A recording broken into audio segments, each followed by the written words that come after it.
Shall we continue on in our journey into authordom? I just got another rejection letter today, although she was nice about it. She said, I do like it, I like the idea, but I have too much on my plate. And I'm like, clear your plate. I'm shooting this outside my office, which is very close to the Barnes & Noble, and I'm thinking I should just go over there and say, hey, y'all have a printer? I have to come here. I don't come to the office during the day. I have to come under the cloak of darkness at 5:30 at night because I got my hand slapped for taking too many promotional materials, trying to sell houses too much. They said I was taking too many of our letters, and I'm like, define too many. I read an early part of the book, and I told you that the problem that I think I'm having is that it's dark. It's very sad for quite a while before we get to the van. And so I think there's some structural issues that when these publishers are reading the beginning, you know, they're not getting to like the meat of the story. That said, I cannot possibly tell why I lived in a cargo van for 7+ months without the beginning. I forget her name, it's slipping me, but a woman took the time to email me separately, and she said that she thought that maybe I should bounce back and forth between the two, from the times in news when I was in TV news and then like the adventures in the van. I didn't read it that way because I personally prefer not to read a story that way because I get confused on where we are. I don't mind watching a movie that way, and this obviously is going to be a movie. Actually, one publisher, I had to fill out a questionnaire. And she said, one of the questions was, who would play you in a movie? And I wrote, how dare you even ask? There is nobody, you know, duh.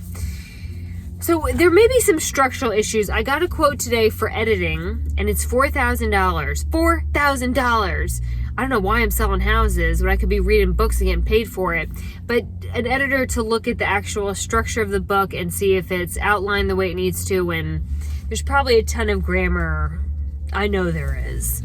I got chickenpox in 3rd grade when we were learning how to write like adults and cursive, and so I still to this day cannot write in cursive, and my grammar and sentence structure is something to be desired, which is why I use so much profanity, because if that's in there, nobody's paying attention to where the comma is. Anyway, so thank you to her for that suggestion. Also, thank you to Phil B. And that is all I know of Phil B, because Phil B on my birthday, which was in July, sent me a very generous gift certificate to a restaurant, but there was no email address or note attached to the gift certificate. It just said, Phil B, YouTube subscriber. So I've not been able to thank you, but I am going to use it probably this week to reunion with an old friend. So thank you for that. Anyway, this is chapter 70. So I have given you a chapter of the beginning of the book that was dark. And now we are towards the end, 78 chapters. And I chose this chapter because it's Boldt Castle, which is in upstate New York.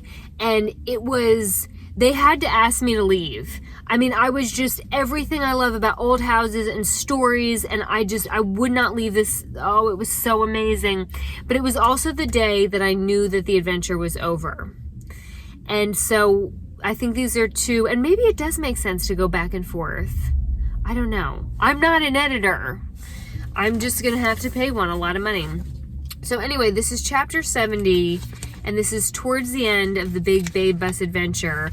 And just sit back and enjoy. You're going to get another chapter for free. At some point, I'm going to start charging y'all, okay? All right, Boldt Castle. Side note, unrelated. In the parking lot behind my office, they have outdoor spin class. Do you know how hot it is in the summer? Outdoor spin class. I would just eat less. I would not, I don't know if you can hear it, but no, I would just suffer with less calories than whatever's going on back there. Okay. All right, let's get to the book. Every legendary tale of adventure has a turning point where the music changes and our wayward victor finds clarity. This was my moment to pivot.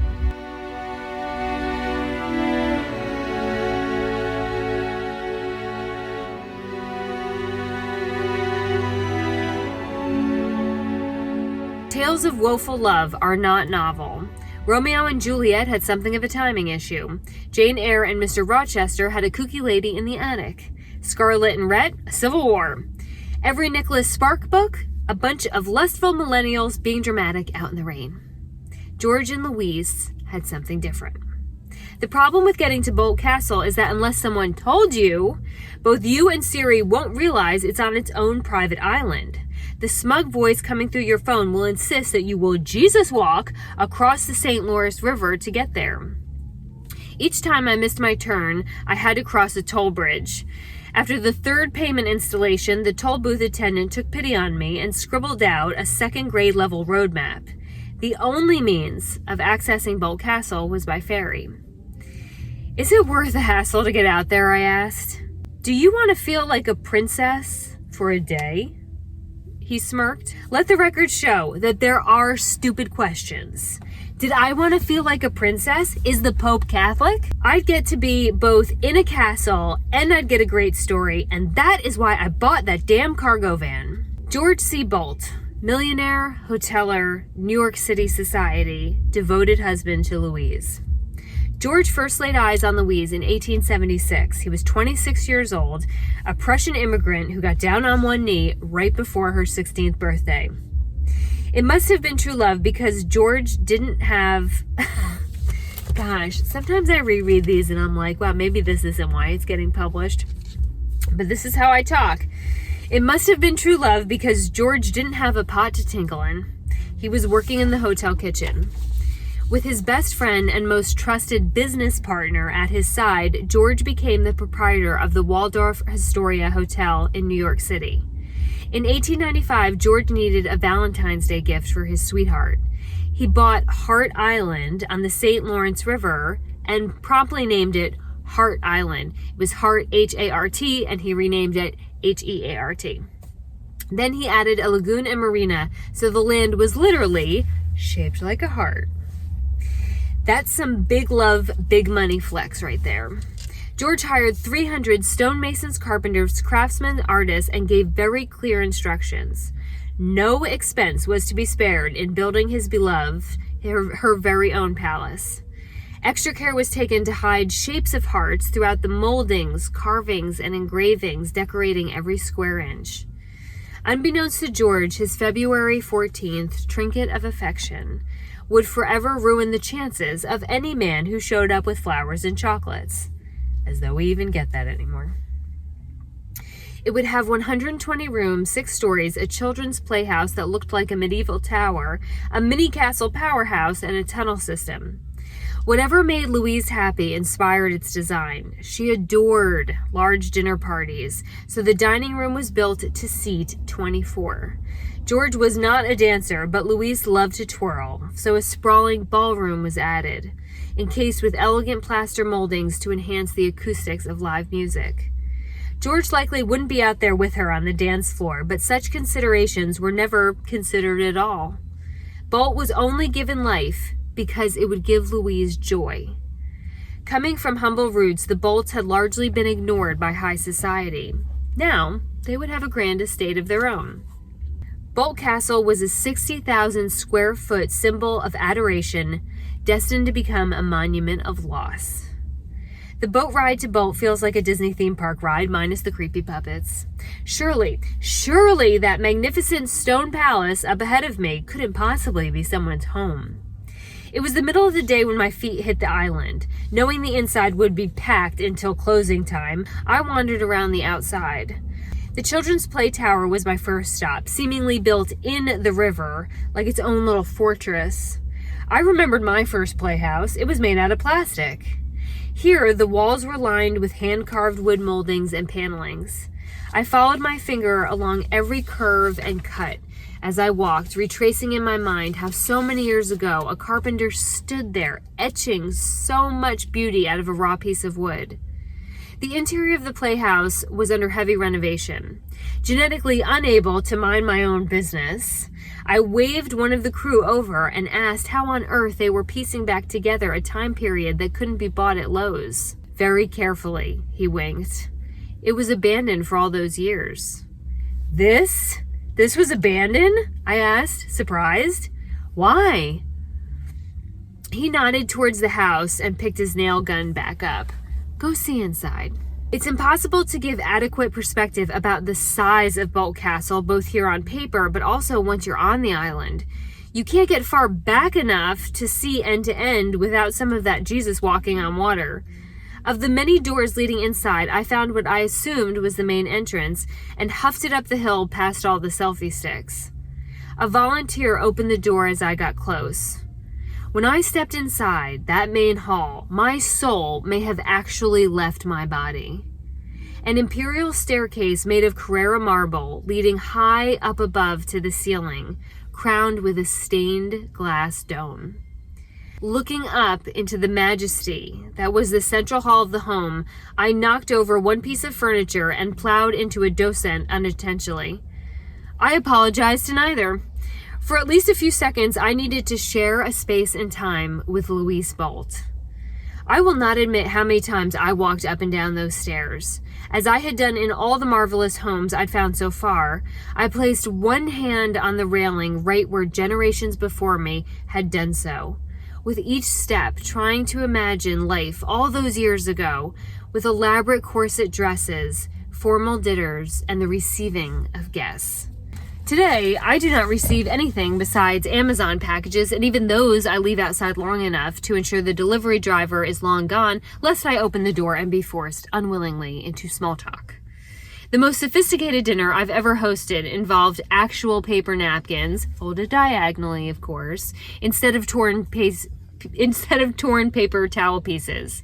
Or the height of sophistication, placing the entire roll right at the center of the table and allowing the circling Neanderthals to pilfer. Upstairs was notably less formal. Those were the sleeping chambers. Mr. Bolt had his own bedroom and bathroom, as did Mrs. Bolt. High society would collapse into their proper fainting chairs if they saw how we cohabitated today. Even the suggestion that any husband would ever see his wife wearing his boxers, a hoodie, and a top-notch would have you off the opera house invites. The Gilded Age would find it a mild crisis that any lady might see her husband's beard shavings all over the sink, or that any gentleman discover long stray globs of hair on his clawfoot bathtub. The horror. The Bolt children had their own suites as well. Daughter Clover's included a sitting area, no doubt to receive potential suitors, in her own way, swiping right or left as they entered or exited her ornate parlor. The third floor was barren and, dare I say, appeared decaying. Names were carved into the plaster, a sort of rustic graffiti. It was sparse and barren, as though George had run out of money and given up.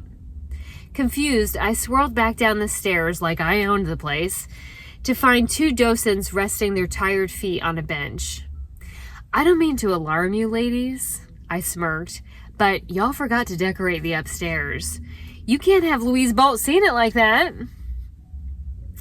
They laughed, likely more at my ignorance than wit.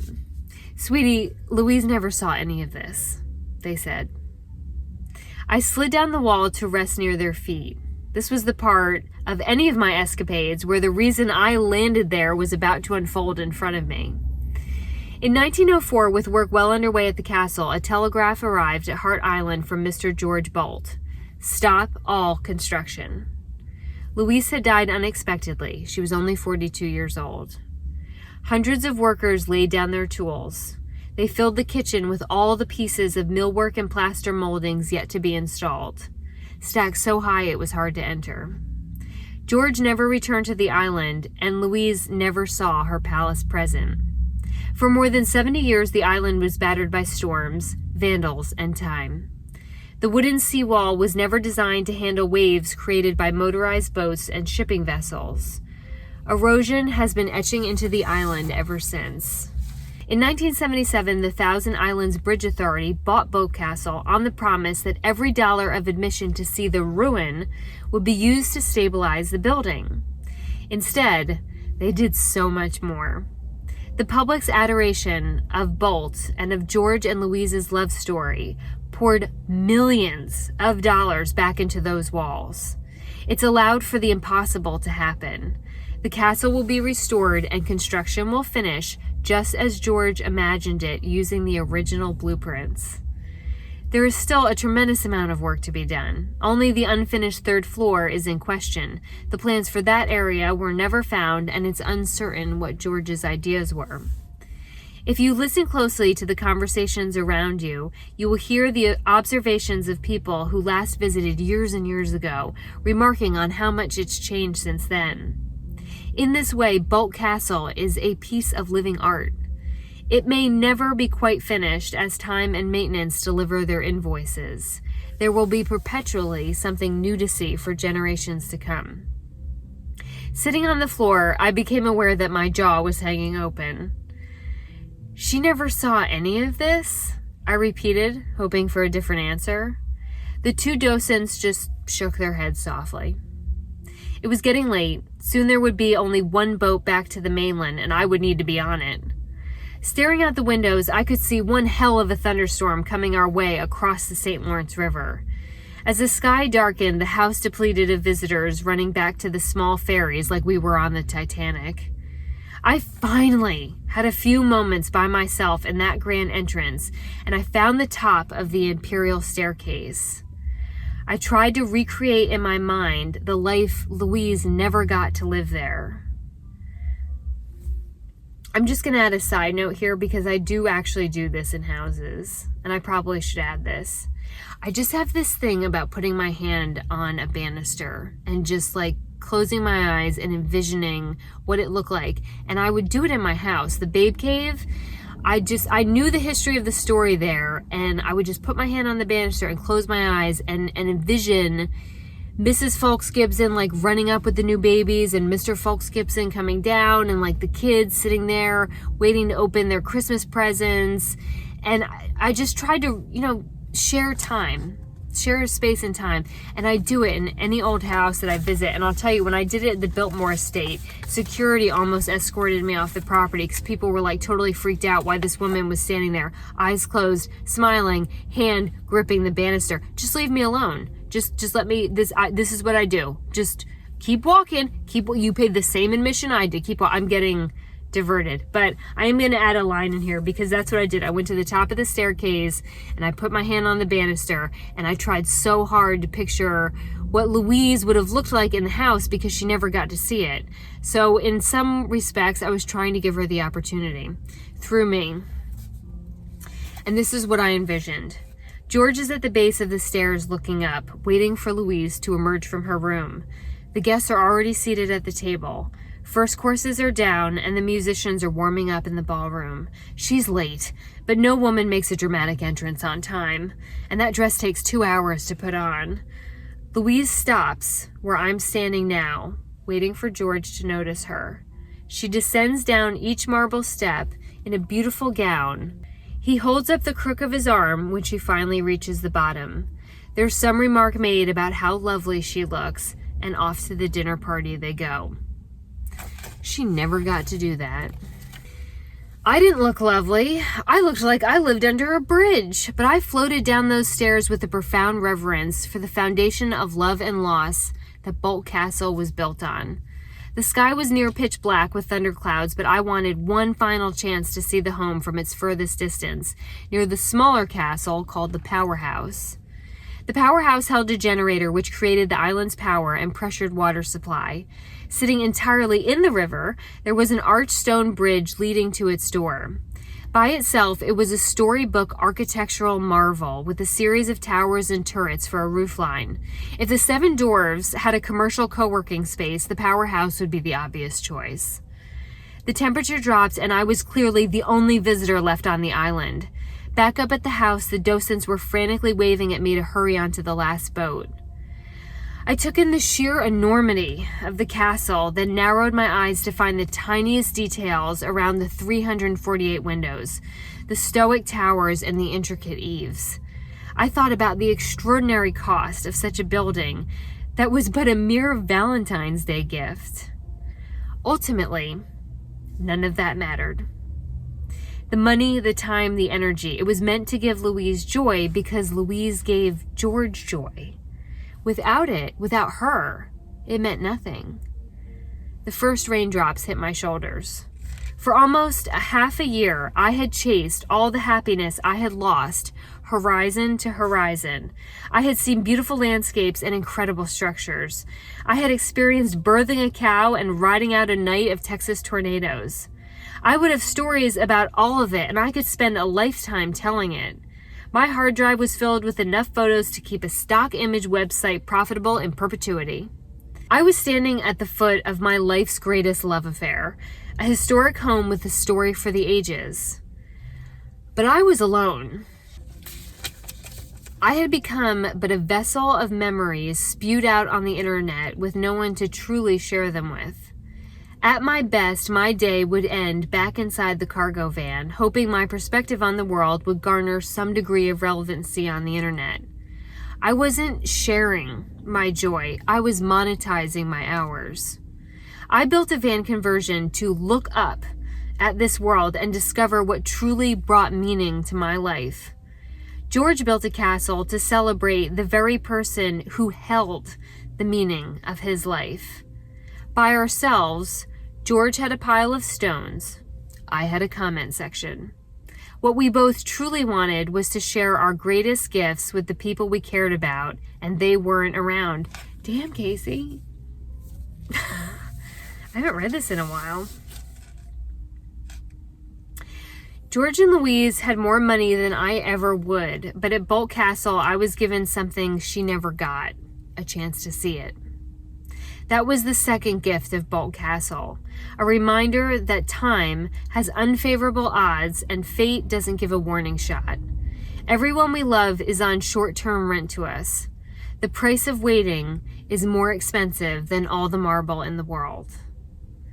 An island shaped by love will teach you that. It started to pour and the boat blew its horn. It felt like someone turned a switch off in my soul the day I knew my broadcasting career was over. Right before I started running to that boat, another switch flipped. I had learned the lesson I needed to learn out on the road. Now, it was time to change directions. So obviously, I didn't hurry back home immediately after that, and there's a whole even grander tale of me chasing a moose in Maine. But that was really the pivotal change, was that it was all an adventure and it was go, go, go. And then after Bolt Castle and hearing that he had dedicated so much time and energy to this, and then just he gave it up. It was over because he wasn't sharing it with her. She was gone. And I remember standing out there in front of that tower, the powerhouse, the little castle, and just thinking, I've seen all these wonderful things, and I'm just taking photos. And that's exactly how I felt. Like, I'll be back in the van tonight, and then it'll be on to the next video, and why? Like, what was I doing anymore? Who was the journey really about? Was it about me and what I was supposed to find out there? Or was I just doing videos just so I could get a couple more bucks from YouTube to justify another day? So that was the turning point in the whole trip where I was done. I'd had enough, and I still kept going because I had a couple other things I had to finish. But I thought the lesson of that about time and people and why, and that was what the last chapter was about, was why I got the cargo van, and this chapter was about why was I still doing this. Because in YouTube, on #VanLifeWorld, we certainly celebrate the people who go on and on and on, and I don't. When I see those channels of people who've been out there for more than a year or for years and they're still pumping that out, I feel bad for them because I don't believe that they're really having a good time anymore. I don't think the adventure is still there. Your adventures are not supposed to last forever and ever. It's called a hero's journey because he went and he came back. If you don't get anything out of it, if you're just doing it just so that you can keep relevancy on YouTube, then what's the point? There's no adventure in that. So anyway, that was chapter 70, and I have some executive decisions to make on whether or not I'm going to shell out $4,000 for this editor, but there's no point in doing this if it just sits on my desktop, because then I'll just spend the rest of my life stealing marketing materials out of a real estate company while people behind me with much more will and interest in looking good in a bikini heave and hoe and power through it, girlfriend.